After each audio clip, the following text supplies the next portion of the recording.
भगवान विश्वकर्माको मन्दिर भन्नुहोस् वा आरण, बल्दो अग्नि साक्षी राखेर तपाईँको समीपमा छु दाजै। अब मलाई हृदयको अङ्गालोमा बेर्नुहोस्। म कवि हुँ, म सञ्चारकर्मी हुँ र सबैभन्दा पहिले समयको आँगनमा सप्रेम उभिएको एउटा मान्छे हुँ दाजै। कहीँ कतै कुनै भ्रम नहोस्, म बाहुन हुँ। यो जन्मजात आएको जातीय कोट हो। मलाई मान्छे हुन रोकेको दिन यो कोट फुकाल्न सक्छु, फुकाल्छु। निष्ठापूर्वक भन्छु यो पुरेतको रगत हो। निष्ठापूर्वक भन्छु म पुरेतको रगत हुँ। यो संस्कारगत पेसा हो। मलाई मान्छे हुन रोकेको दिन यो पेसा बदल्न सक्छु, बदल्छु। म पुरुष हुँ तर म मेरै जीवन अस्तित्वमा आमाको भूमिका कसरी बिर्सन सक्छु पत्नीको प्रेम, र कसरी च्यात्न सक्छु आशीर्वादको हत्केलामा हुर्किएकी आफ्नै छोरीको सपना। र अब त मातृत्वका प्रतीकहरूले पुरुषत्वको प्राकृतिक चुनौतीलाई विकल्पमा राख्न थालिसके। म पहाडिया हुँ। यो जन्मजात भूगोलको कुरा हो, भू उपयोगको कुरा हो। मलाई मान्छे हुन रोकेको दिन बसाइ सर्न सक्छु, सर्छु।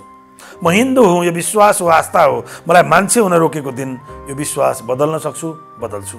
म आस्तिक हुँ। यो दृष्टिकोण हो। मलाई मान्छे हुन रोकेको दिन यो दृष्टिकोण फेर्न सक्छु, फेरिन सक्छु। तर फेर्न र फेरिन नसक्ने सनातनी सत्य म मान्छे हुँ। मलाई मान्छे भएर उभिन, मान्छेको अघिल्तिर जोडिने कुनै पनि विशेषणले कहिले रोक्न सक्दैन दाजै। अग्नि महाकाव्यको प्रारम्भका आरम्भले। धोनी जम्बो प्याक साबुन, माटो रहित साबुन जसले धुन्छ धेरै गल्छ कम।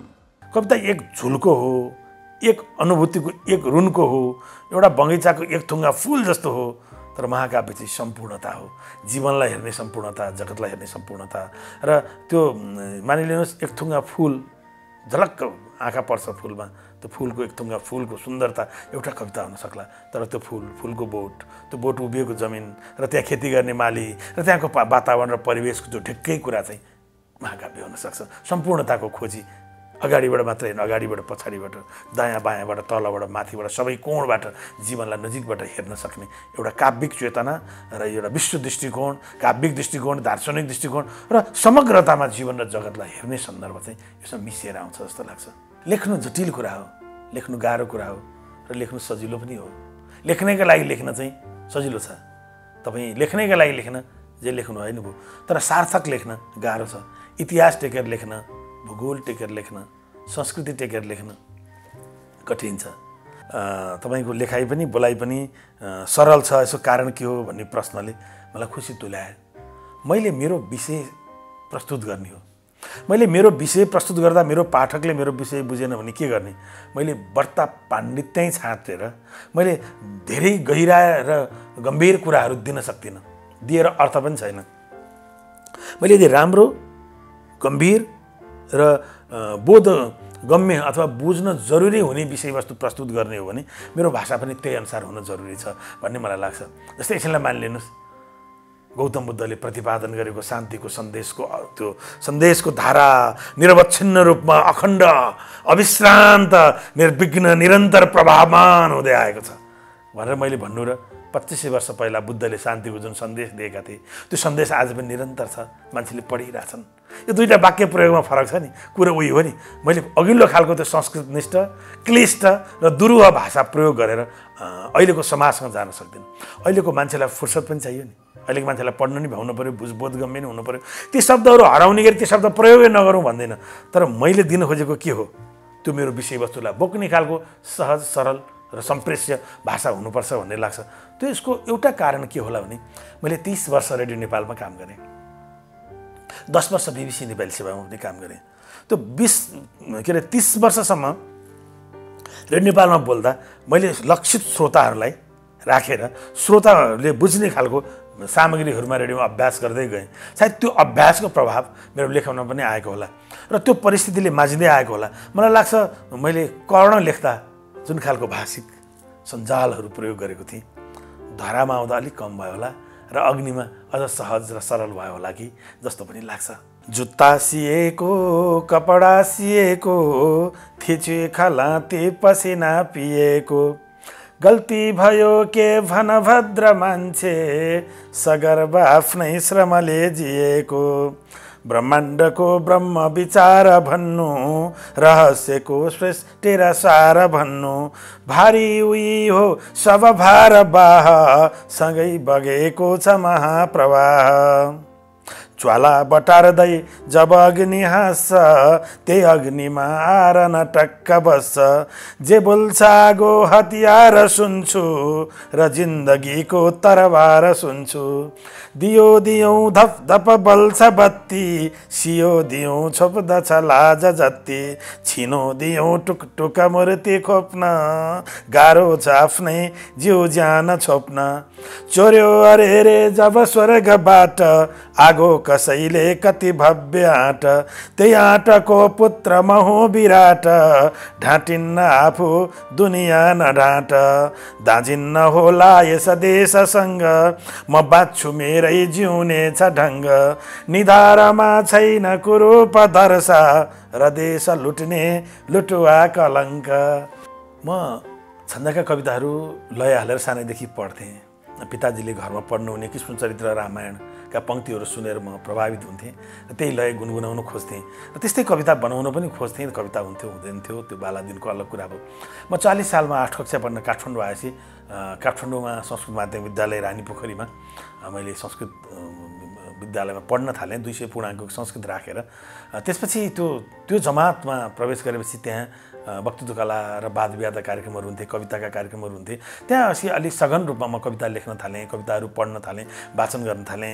41 सालमा अरुणोदय पत्रिकामा पहिलोपटक मेरो कविता छापियो। त्यसपछि त्यो निरन्तर यात्रा अहिलेसम्म निरन्तर छ। म कविता र गीतमै काम गरिरहेको छु, कविता गीत लेखिरहेको छु र 61 साल वैशाख 1 गतेको मिति पारेर मेरो पहिलो कविता सङ्ग्रह पाइलेपछि सगरमाथा प्रकाशित भयो। अनि 62मा चाहिँ आगो छोपेर कतिन्जेल र धुनभित्र धुन बाहिर कविता सङ्ग्रह र गीत सङ्ग्रह प्रकाशित भयो। 66मा कर्ण महाकाव्य। त्यसरी आउँदाखेरि 72मा आएर उडु उडु लाग्छ बालगीत सङ्ग्रह, 73मा धरा महाकाव्य, 74मा क्रमशः एक्लै एक्लै कविता सङ्ग्रह हुँदै 78मा अग्नि महाकाव्य प्रकाशित भएको। अग्नि मेरो तेस्रो महाकाव्य हो र पुस्तकको रूपमा मेरो 8औँ पुस्तक हो र त्यही पुस्तकपछि अहिले बजारमा अलि धेरै चर्चा, अलि धेरै माया, अलि धेरै स्नेह र अलि धेरै पाठक पनि पाएको अवस्था छ। अग्निका निम्ति मैले 20 वर्ष खर्चेको छु।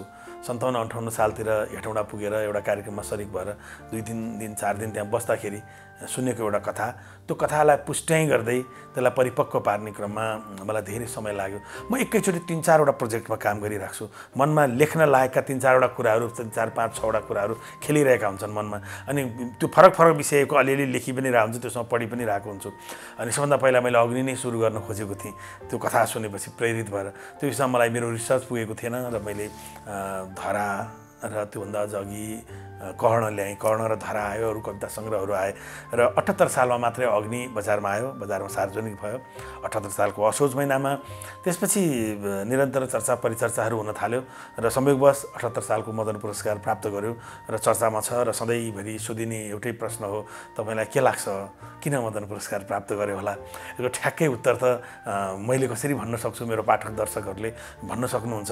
तर मलाई लाग्छ 2-3वटा कुरा चाहिँ मैले नयाँ गर्न खोजेको छु। एक, त्यो विषयवस्तु बिल्कुल नयाँ विषय उठाएको छु। सीमान्तकृत वर्गको, दलित समुदायको कथा, सीमान्तकृत वर्गको कथा र इतिहासमा उनीहरूको उपस्थिति, हाम्रो समाजमा उपस्थिति र हाम्रो निजी जिन्दगीमा पनि उनीहरूको उपस्थितिको सशक्त कथा टिपेको छु र त्यो कथा मार्फत मैले देशकै कथा भन्न खोजेको छु।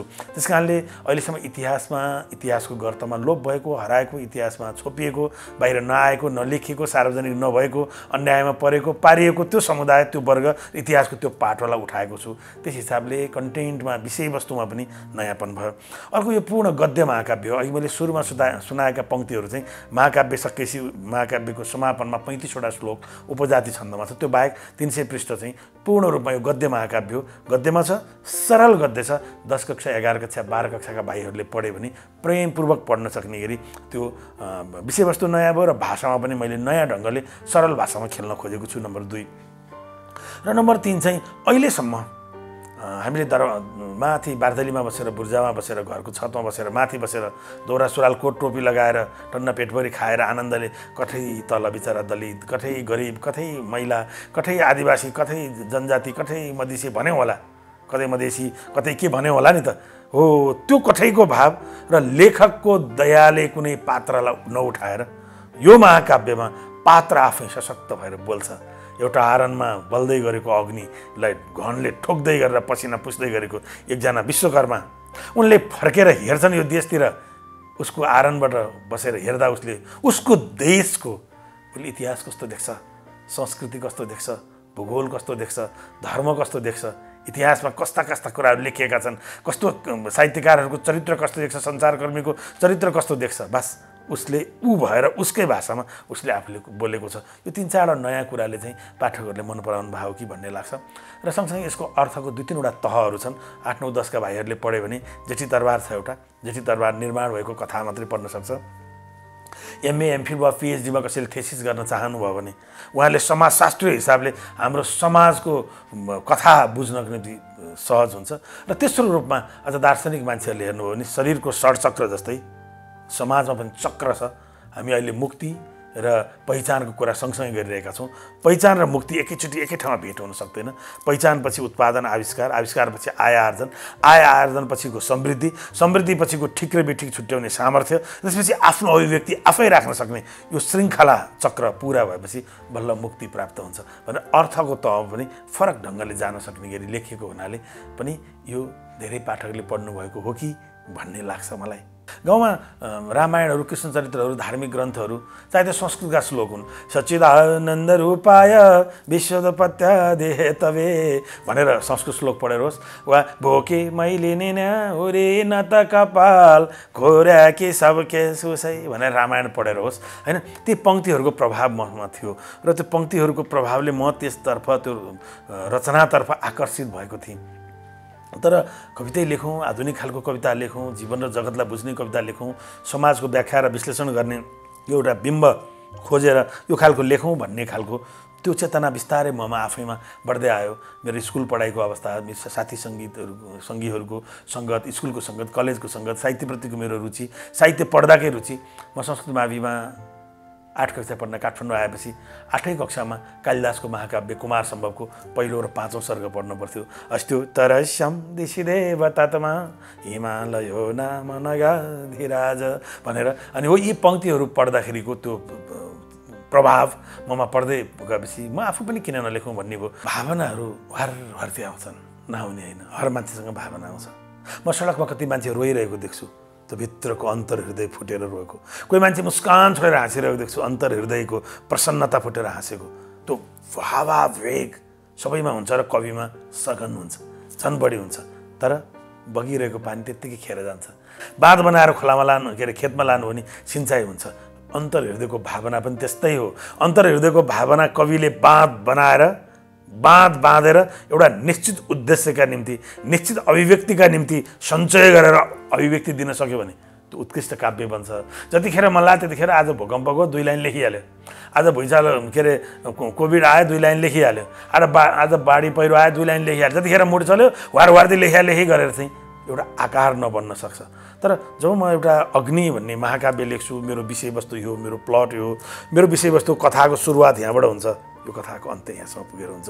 यो फ्रेममा म अग्निलाई यो विषय उठाउँदैछु भन्ने भएपछि त्यो आकार बाँधेपछि अनि त्यहाँभित्र आफू बग्दै जाने हो। अनि म कविता लेख्छु भनेर बसेर कविता लेखिन्न। कविताले त लेख भनेर अराउनुपर्छ क्या कहिलेकाहीँ। त्यस अर्थमा पनि कहिलेकाहीँ पर्खिनुपर्ने, अध्ययन गर्नुपर्ने, खोज्नुपर्ने हुन्छ। कहिलेकाहीँ लामो महाकाव्य लेख्दाखेरि तपाईँको 150, 200, 250, 300 पेज लेख्ने मान्छेले आफैले लेखेका आफ्ना पुराना सन्दर्भ, त्यही किताबको नि सुरुका हरफहरू, जस्तो मैले 20 वर्ष लगाएँ अग्नि भने, तर 20 वर्ष पहिला पनि केही हरफ त कोरेको थिएँ नि त। तर त्यो पछि लेख्दै जाँदा त्यो बेला लेखेको पछाडि पनि राखेँ होला, पछाडि लेखेको अगाडि पनि ल्याएँ होला। त्यसरी त्यो सेटिङमा अगाडि पछाडि पनि हुन सक्ला। तर आफैले लेखेको त्यो फ्लोमा पढ्दै जाँदाखेरि नयाँ अनुभूति पनि आउन सक्छन्। त्यसरी त्यो एउटा दीर्घ साधनाको कुरा हो। हिजोको पुस्ताले जति गर्यो त्यसको लागि धन्यवाद छ, आभार व्यक्त गर्नुपर्छ। तर हिजोको पुस्ताले गरेको जति मात्रै गरेर त्यही समाज, त्यही बिम्ब, त्यही अनुभूति लेखिरहने हो र त्यही कुराको पुनर्लेखन गर्ने हो भने अहिलेको पुस्ताले लेख्नु जरुरी छैन। अहिलेको पुस्ताले त नयाँ कोणबाट नयाँ कुरा लेख्न जरुरी छ। आज ग्लोबल वार्मिङ छ, आज भूमण्डलीकरण छ, आज गरिबीको नयाँ सोच छ, मान्छेहरू बेरोजगारीको नयाँ कुराहरू छन्। अनि आज चाहिँ समाजको शोषण, समाजको काम गराइ, समाजको रूप बहुरूप आज धेरै छ। आज मान्छेहरूको मुद्दाहरू उठिरहेका छन्, मान्छेहरूले पहिचानको कुरा गरिरहेका छन्, महिला आवाज सशक्त भएर आइरहेको छ। गृहस्थी एउटा गृहिणी भएर घरमा मात्रै बस्ने होइन, म बाहिर संसार हाँक्न सक्छु भनिरहेको बेला छ। अनि जातीय विभेदका विरुद्ध आवाज उठेको बेला छ, शोषणका विरुद्ध आवाज उठेको बेला छ, फरक ढङ्गको शोषणको छ, पर्यावरणको छ, प्रकृतिको छ, यो नयाँ नयाँ स्वर नयाँ नयाँ ढङ्गले नयाँ नयाँ किसिमले उठिरहेको छ। भूगोलका कुरा छ, जातको कुरा छ, जातिको कुरा छ, धार्मिक स्वतन्त्रताको कुरा छ आदि। यो सब कुरामा नयाँ खालको परिस्थिति छ, समाजको संवेदना नयाँ छ, समाज नयाँ बनेको छ, समाजको संवेदना नयाँ बनेको छ, समाजको परिस्थिति र परिवेश नयाँ बनेको छ, नयाँ नयाँ मुद्दाहरू आएका छन्, जीवन र जगतलाई हेर्ने बुझाइहरू नयाँ नयाँ भएका छन्। यो बेलामा कविहरूको नयाँ दृष्टिकोण आउनु जरुरी छ र नेपाली कवितामा त्यो आइरहेकै पनि छ। कविता वाचन जिउँदो र सशक्त हुनुपर्छ, त्यो सही कुरा हो। तर सबैभन्दा पहिला धेरैजना कविहरूको समस्या के छ भने एउटै कविता एउटै मञ्चमा मात्रै, एउटा कविता एउटा मञ्चमा सुनाउँदा वाह क्या राम्रो भन्ने हुन्छ, लय हालेर पढेको सुन्दा पनि, गद्य कविता पनि जोसका साथ पढ्दा मिठो लाग्छ, सुन्दा श्रुति मधु हुन्छ, वाह वाह हुन्छ। र त्यो कवि सधैँ बाँच्दैन। त्यो कविता बाँचुन्जेल न कविता सुनाउला, मञ्चमा एउटा कविता, दुईवटा कविता, तीनवटा, पाँचवटा एकल कविता वाचन गऱ्यो भने 20वटा न सुनाउला, कविता सधैँ बाँच्दैन, कविता सधैँ बाँच्छ। त्यस कारणले त्यो वाचन नहुँदा पनि, वाचन गरेर सुनाइदिने मान्छे नहुँदा पनि उसको कविता आफैले, त्यो टेक्स्ट, उसको पाठ्य, उसको कविता अक्षरमा अरू कसैले पढ्दा पनि आनन्द आउने कविता हुनुपर्छ। अनि भोलिको पुस्ताले पढ्दा आनन्द आउने कविता हुनुपर्छ। आज हामीसँग भुपी शेरचन छैनन्, आज हामीसँग गोपाल प्रसाद रिमाल छैनन्, आज हामीसँग देवकोटा छैनन्, आज हामीसँग अरू मान्छेहरू छैनन्। ती कविहरू नभए नि हामीले उनका किताब पढेर जुन आनन्द लिन्छौँ नि, त्यस कारणले कहिलेकाहीँ वाचनलाई मात्रै जोड दियौँ भने कविता मर्न सक्छ। त्यस कारणले वाचनको मिठास एकछिनको आनन्द हुँदाखेरि वाह क्या पढ्या भन्दाखेरि पहिलो स्टेन्जा कविता, पहिलो अनुच्छेद र अन्तिम अनुच्छेदको कुरै बाजिरहेको पनि हुनसक्छ, कविको दृष्टिकोणमै भिन्नता आएको पनि हुनसक्छ, तर सुन्दा त मिठो लाग्छ, वाह भन्यो। तर कविता चाहिँ पढ्दा नै आनन्द हुने गरी पहिला त सशक्त कविता लेखिनुपर्छ। र वाचनको कुरा जहाँसम्म छ, वाचन गर्ने बेला चाहिँ राम्रो वाचन गर्नु, सशक्त वाचन गर्नु चाहिँ निदाइरहेकोलाई बिउजाए जस्तो, बिउजाएकोलाई हिँडाएको जस्तो, हिँडाएकोलाई दौडाए जस्तो राम्रो वाचनको पक्षमा त म आग्रह गर्छु नै। तर त्योभन्दा पहिला कवितै राम्रो हुनुपर्छ। त्यो विषयवस्तुले लेखकलाई हिर्काउन जरुरी छ र विषयवस्तुले लेखकलाई छुन जरुरी छ र त्यो विषयवस्तुमा लेखक चुर्लुम्म डुब्न जरुरी छ। यदि मैले हेमकर्णसेन राजाको पालामा मकवानपुरमा हेमकर्णसेन राजाले जेठी तरबार बनाएको कथा, 160 धार्नी फलाम पिटी पिटी ठुले कामीले तरबार बनाएको कथा, त्यो तरबार गोर्खा पुगेको कथा, गोर्खाबाट तपाईँको त्रिशुली नदीसम्म आइपुगेको कथा, नुवाकोट युद्धमा त्यही तरबार प्रयोग गरेर शङ्खमणि राणा काटेको कथा र त्यो हाम्रो नेपाल एकीकरणको वीरताको कथासँग जोडिएको त्यो कथाले मलाई नछोएको भए म लेख्न सक्दैन थिएँ। तर त्यो कथा आफैमा के होइन, कथा त कङ्काल हो, त्योसँग समय र संवेदना र समाज भर्नुपर्छ। अहिले पनि यो समाजमा आरनमा बस्नेहरूलाई अछुत भनिन्छ, कपडा सिउनेहरूलाई अछुत भनिन्छ, दलित भनेर किनारा लगाइन्छ, शोषण गरिन्छ, अन्याय गरिन्छ। नेपाल एकीकरण गर्ने बेलाको तरबार बनाउने मान्छे, नेपाल एकीकरण गर्ने बेलाको खुकुरी बनाउने मान्छे, नेपाल एकीकरण गर्ने बेलामा सघाउने मान्छे, त्यो यात्राको त्यो मान्छे, ती सब मान्छेहरू चाहिँ कसरी अछुत हुन सक्छन्? त्यसले किन अधिकार नपाउने? राज्य सत्ताको मूल प्रवाहमा तिनको उपस्थिति सशक्त किन हुनु नपर्ने भन्ने सन्दर्भलाई मलाई छोएपछि अनि त्यो विषयवस्तु सघन हुँदै जान्छ र कवितात्मक बाटो बलियो हुँदै जान्छ। मलाई त्यो विषयले छोएर मैले विषय पक्रेको हुँ। यदि यही विषय अर्को कसैले मलाई ल यो विषयमा त लेख भनिदिएको भए यति राम्रो नहुन सक्थ्यो। पुनर्लेखन जरुरी छ। एकपटक सरल लेख्दै गएपछि, भावना बग्दै गएपछि त्यसलाई फर्केर रिभिजिट गर्न जरुरी छ, फर्केर फेरि हेर्न जरुरी छ। मैले धरा लेख्न सुरु गर्दाखेरि, धराको अभ्यास सुरु गर्दा सबभन्दा पहिला मैले सुरु गरेको एकै देश अनेक जात थरमा राई र लिम्बू महु साँच्चै धीर धिमाल वीर बलियो कोचेर मेचे महु भनेर सुरु गरे हौ।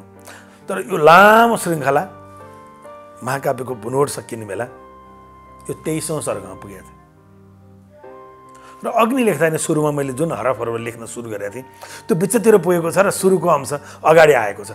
मैले यो इमान्दारीपूर्वक किन भने म पुनर्लेखन पनि गर्छु, काव्यलाई पुनर्संयोजन पनि गर्छु, 10 पल्ट पढ्छु, 10 पल्ट हेर्छु, 10 पल्ट भत्काउँछु अनि म फाइनल गर्छु। वान टेक वारेर लेखेर जे लेख्यो त्यही चाहिँ गर्दिनँ। मैले अघि भने नि अनुभूतिको त्यो भावनाको जुन वारती भावना हुन्छ नि, भावनालाई वारती बग्न दिनुहुन्न। भावनालाई विवेकको विचारको बाँध लगाएर एउटा सही बाटोमा जान चाहिँ दिनुपर्छ। साहित्यकार हुनुको नाउँमा, लेखक हुनुको नाउँमा, कवि हुनुको नाउँमा मनमा जे आउँछ जतिखेर जे आउँछ त्यो वारती फ्याल्दै गयो भने, त्यसले आकार पाएन भने, निश्चित ठोस आकार पाएन भने त्यसको परिणाम राम्रो नहुन सक्छ। म मेरो दैनिक जीवनका कामहरू गर्दा पनि मैले लेखिरहेको काव्यको मेरो पात्रलाई म दिमागमा खेलाइरहन सक्छु। बाटोमा हिँडिरहँदा नि म मेरो पात्रलाई खेलाइराख्छु। त्यो पात्रले बोल्ने कुरा खोजिराख्छु, पात्रले बोल्ने शब्दहरू खोजिराख्छु, उसको संवेदनाहरू खोजिराख्छु र म त्यो सङ्ग्रह गरेर सञ्चय गरेर राख्छु। त्यो सङ्ग्रह गरेर सञ्चय गरेर राखेपछि अनि म यही बेला भन्ने त छैन, अनुकूल पर्दा समय पर्दा कहिले मैले बिहान पनि लेखेको छु, दिउँसो पनि लेखेको छु, बेलुका राति पनि लेखेको छु। तर कामको जिम्मेवारीको हिसाबले दिनभरि काम गर्नुपर्ने, जागिर खान जानुपर्ने हिसाबले महाकाव्यको अधिकांश हरफ चाहिँ मैले राति नै लेखेँ हुँ। गाग्रीमा पानी भएन भने लोटामा भर्न सकिन्न, पोखिनलाई भरिनुपर्छ। तपाईँ कविता भएर पोखिने हो, गीत भएर पोखिने हो, साहित्यको विषयवस्तु भएर पोखिने हो भने त्यो विषयवस्तुले तपाईँ भरिन जरुरी छ। पहिला तपाईँको समाज पढ्नुहोस्, मान्छे पढ्नुहोस्, अग्रज पुस्तालाई पढ्नुहोस्। आज कविता सङ्ग्रह निकालिसकेर लोकप्रिय भइसकेका कविहरूलाई सोध्नुहोस् के तिनले भूपी शेरचन पुरै पढे, तिनले गोपालञ्जन पढे, तिनले देवकोटा पढे। आज आख्यानमा धेरै मेहनत गरिरहेका भाइ बहिनीहरूले पारिजात पुरै पढे होलान्, मदनमणि दीक्षित पढे होलान् अथवा अरू धेरै। अनि त्यस कारणले अग्रज पुस्तालाई पढ्न पनि जरुरी छ। अग्रज पुस्ताले आफ्नो काव्यको धारा, लेखन धारा कहाँसम्म ल्याइ पुर्याए त्यो थाहा पाउनको निम्ति अग्रज पुस्तालाई पनि पढ्न जरुरी छ र साथसाथै यो समाज पनि पढ्न जरुरी छ। म अघि भनेकै कुरा दोहोऱ्याउँछु, नभरिकन खन्याउन सकिन्न, खन्याउनु अघि भरिनुपर्छ। त्यो भरिने बाटो भनेको अध्ययन र अनुभव हो। अध्ययन अध्ययन अध्ययन, अनुभव अनुभव अनुभव, त्यो पनि मान्छेमाथि, समाजमाथि, संवेदनामाथि, इतिहासमाथि, भूगोलमाथि, संस्कृतिमाथि। इतिहास, भूगोल र संस्कृतिको जग टेकेर यो वर्तमान समयको समय, समाज र संवेदना लेख्ने हो। त्यसतर्फ म तन्नेरी पुस्ताका साथीहरूलाई आग्रह गर्छु। मैले भनेकै कुरा सत्य हुन्छ भन्ने छैन, तर तपाईँ लेख्दा सत्यको नजिक जाने कोसिस गर्नुहोस्। सबै लेखकहरूले भन्छन्, म पनि भन्छु, मेरो पुस्तक पढिदिनुहोस्, सबैले भन्छन्। तर मलाई आज त्यसो भन्न मन छैन। तपाईँलाई यो समाज बुझ्न मन छ, संवेदना बुझ्न मन छ। यो नेपाल निर्माण गर्ने बेला, नेपाल एकीकरण गर्ने बेला जुन समुदाय, विश्वकर्मा समुदायले हतियार दियो, जेठी तरबार बनायो, त्यो हतियार प्रयोग गर्दै एकीकरण सम्भव भयो। हाम्रो इतिहासका हर पानामा उनीहरू छन्, इतिहासको हर घटनाक्रममा उनीहरू छन्, हाम्रो समाजको जीवनको हर कुरामा उनीहरू छन्, कहीँ न कहीँ हामीसँग अभिन्न छन्। तर तिनलाई, ती समुदायलाई यो देशले, यो राज्यले, यो सत्ताले, यो शासन सत्ताले, यो समाजले, समयले, जेसुकैले भन्नुहोस्, दोष जसुकैलाई दिनुहोस्, किन किनारामा पार्यो होला, किन हेप्यो होला, किन च्याप्यो होला, किन चेप्यो होला, किन न्याय दिएन होला, किन निसाब गरेन होला। र उनीहरू के भन्छन् त आफ्नो इतिहासप्रति? एउटा सीमान्तकृत नागरिक जो आरनमा बस्छ, बल्दै गरेको अग्निमा फलाम पिट्छ, रातो ज्वाला निकाल्छ र उसले त्यो फर्केर यो देशलाई हेर्दा उसले यो देशको धर्म कस्तो देख्छ, यो संस्कृति कस्तो देख्छ, भूगोल कस्तो देख्छ, इतिहास कस्तो देख्छ, कला कस्तो देख्छ, साहित्य कस्तो देख्छ, संस्कृति कस्तो देख्छ, खासमा सीमान्तकृत नागरिकको आँखामा के रहेछ त हाम्रो, तपाईँलाई त्यो थाहा पाउन मन छ भने चाहिँ अग्नि नछुटाउनुहोस्। होइन, यो कुरामा तपाईँलाई सरकार छैन भने तपाईँ अग्निमा दुःख नगर्नुहोस्, तर तपाईँलाई त्यो महत्त्वपूर्ण एउटा पाटोको अध्ययन गर्न मन छ र त्यस्तै पाटोमा तपाईँलाई लेख्न पनि मन छ भने मेरो आग्रह छ, एकपटक अग्नि पढ्नुहोस्।